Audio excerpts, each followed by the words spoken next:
Everyday Blessings. Berkat setiap hari. Consider others.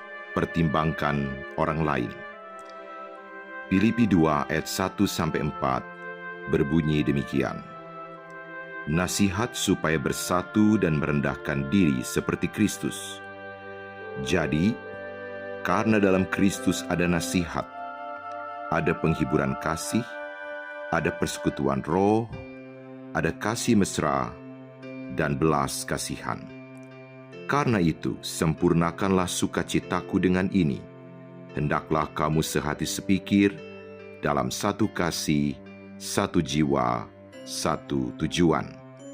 Dengan tidak mencari kepentingan sendiri, atau puji-pujian yang sia-sia, sebaliknya hendaklah dengan rendah hati yang seorang menganggap yang lain lebih utama daripada dirinya sendiri.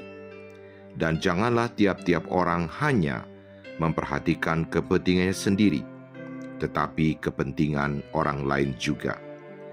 Hal yang paling bertentangan dengan semangat persatuan adalah keegoisan dan mencari kepentingan diri sendiri. Sikap ini sama sekali tidak mencerminkan ajaran Kristus. Kata mencari kepentingan sendiri pada bacaan Alkitab kita berasal dari kata eritheia, yang menggambarkan perilaku buruk yang akan meninggalkan serangkaian perselisihan. Jika diperhatikan, sikap mencari kepentingan sendiri, baik secara langsung maupun tidak, akan menimbulkan efek kerugian bagi orang lain. Kita tidak bisa menyepelekan dan merasionalisasi sikap mencari kepentingan sendiri. Firman Tuhan sudah menuliskan bahwa di mana ada sikap mementingkan diri sendiri, di situ ada kekacauan dan segala macam perbuatan jahat.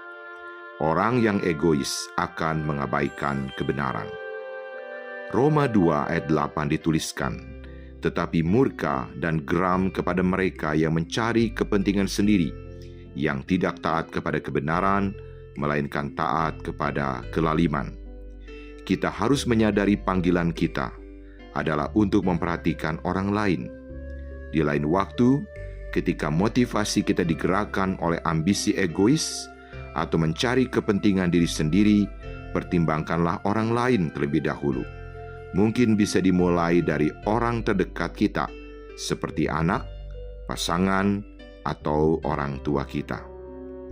Pertimbangkan efek jangka panjangnya. Pikirkanlah kesempatan pelayanan atau pengorbanan apa yang bisa kita lakukan untuk seseorang. Pikirkan juga jika posisi kita yang dirugikan atas kepentingan seseorang. Coba lakukan ini sebagai praktik dari menganggap yang lain lebih utama daripada diri sendiri. Mari kita evaluasi diri. Apakah ada pengalaman kita mengenai suatu kekacauan yang terjadi akibat keputusan yang mementingkan diri sendiri?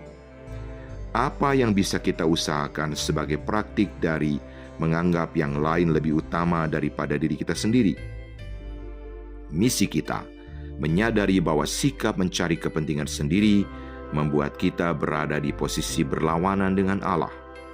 Pertimbangkan orang lain terlebih dahulu dengan cara pikirkanlah kesempatan pelayanan atau pengorbanan apa yang bisa kita lakukan untuk seseorang.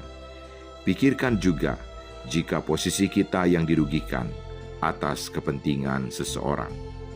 Mari kita berdoa. Ya Tuhan, kami menyadari bahwa kesatuan adalah yang Engkau inginkan. Kami mohon ampun atas sikap kami yang sering egois. Roh Kudus mampukan kami untuk hidup rendah hati dan peduli terhadap keadaan sesama kami. Jangan biarkan kami menjadi bodoh dengan keegoisan kami yang menghancurkan hubungan kami dengan sesama kami. Di dalam nama Tuhan Yesus kami berdoa. Amin.